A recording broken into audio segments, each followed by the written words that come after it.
Mana barnoota sadarkaa lammaffaa waliigalaa bulchiinsa Dirreedawaatti sagantaa naftiraa qophaa'ee gaggeeffameetii jira. Saganticha irratti argamuudhaan dura bu'aan mana barnootaa waliigalaa sadarkaa lammaffaa obbo Fiqaaduu Sanbataa hawaasa musliimaatiif sagantaa qopheessuus ibsaniitii jiran. Sagantaa kana irratti hirmaachuudhaan gammachuu mana barnootaa qooddachuu isaaniitti ibsaniitii jiran.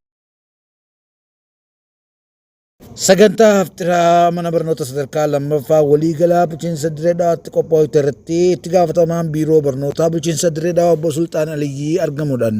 ergaa isaaniitti dabarsanii jiran. Bara sagantaa kana qopheessan maqaa dhiyaatii maqaa biiroo barnootaa galateeffachuudhaan barbaada. Waltajjii kana arraan kana yeroo lammaffaa bakkoota sadii waliin isi yero del kabar fitro isigat yero del kabar fitro ki kamu fitro naste mana barnota gadis apa kalau hafal kamu hingga kami absurd itu yero del desa kamu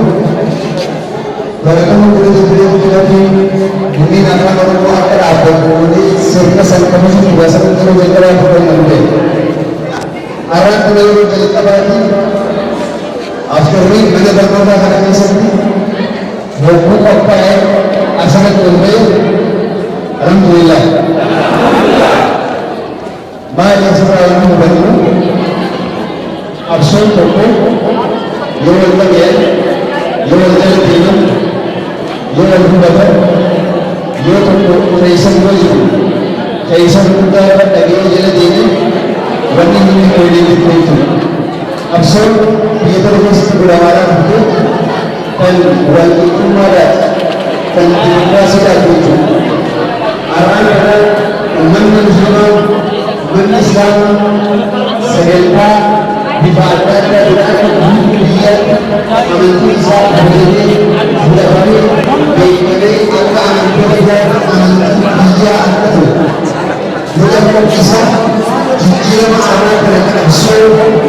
Sagantaan haftiraa mana barnootaa waliigalaa bulchiinsa Dirreedawaatti qophoofte tun qaamota hundaa waliif fidurra gaheen isiin qabdu olaanaa ta'ullee jilee qulqullinaa barnootaa keessatti gaheen isiin qabdu olaanaa ta'uu namoonni saganticha irratti argaman ergaa gama isaanii dabarsanii jiran.